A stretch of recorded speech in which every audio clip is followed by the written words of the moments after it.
Peut-être que ça t'arrive d'appréhender de sauter un petit déjeuner et que la plupart du temps tu pars à l'arrache à ton travail avec le ventre vide et que du coup souvent tu culpabilises et après t'emmènes des gâteaux dans ton sac. Salut tout le monde, c'est Olectif, bienvenue sur cette nouvelle vidéo. Aujourd'hui on va analyser ensemble deux études scientifiques qui traitent sur le fameux petit déjeuner.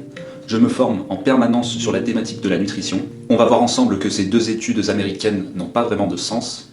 On a l'impression qu'elles veulent surtout mettre leur image en avant. Elle provient de l'Université américaine de cardiologie et du journal de la science nutritionnelle. Peut-être que certains matins tu appréhendes parfois de ne pas manger et même d'avoir des gargouilles au ventre. Et c'est normal, on a souvent cet état d'esprit, d'autant plus si on se lève du mauvais pied, si on a des choses, si on est occupé et qu'on n'a pas beaucoup de temps, et surtout si on n'a pas l'énergie. Aussi étonnant que cela puisse paraître, il n'y a eu que 650 participants et ils se sont centrés que autour d'une seule interview.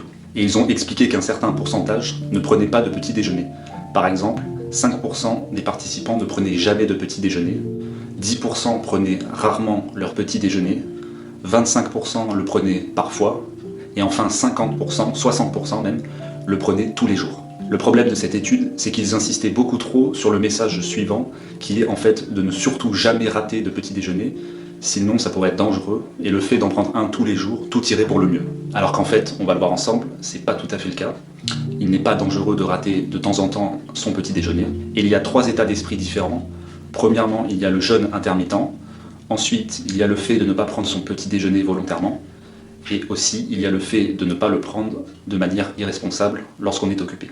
Et il y a un autre problème, c'est qu'ils associaient souvent ces 5% à des fumeurs, à des buveurs et à des personnes qui ont souvent un mauvais sommeil. En fait, sauter le petit déjeuner peut être dangereux si tu as d'autres habitudes malsaines.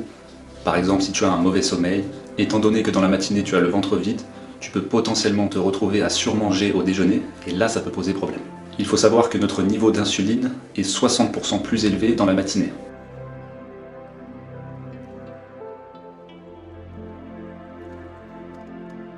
Un autre point important à prendre en compte, c'est que dans l'étude, lorsqu'ils ont interrogé les personnes, ils insistaient souvent aussi sur le mot « sauter », ce qui fait que la majorité des personnes interrogées se mettaient sur leur défensive, puisque c'est un mot assez puissant, et du coup, elles avaient tendance à avoir peur de rater quelque chose. On peut faire le pont avec l'autre étude, celle qui concerne le journal de la science nutritionnelle. Dans ce journal, une compagnie qui fabrique des produits pour le petit déjeuner explique qu'il ne faut surtout pas sauter donc le petit déjeuner, que tout ça peut être relié à une mauvaise santé, et comme tu peux le constater, c'est une perte de crédibilité totale. C'est un peu l'hôpital qui se fout de la charité. En termes de chiffres dans ce projet d'université américaine, ils expliquaient que le fait de ne pas prendre le petit déjeuner le matin pouvait augmenter de 80% les maladies cardiovasculaires. Il faut savoir que les gargouilles sont des bruits tout à fait normaux. En fait, c'est le moteur dans ton ventre qui démarre. C'est un peu comme une sorte de vidange, comme par exemple quand tu emmènes ta voiture au contrôle technique.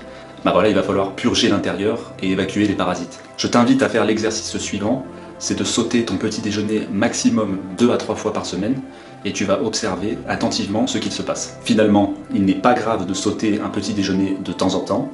Bien évidemment, il ne faut pas que ça devienne une habitude. J'espère que cette vidéo t'a plu et qu'elle t'a été utile. Je t'invite à lâcher un pouce bleu et à t'abonner à la chaîne. On se retrouve prochainement dans une autre vidéo, et surtout, garde la pêche!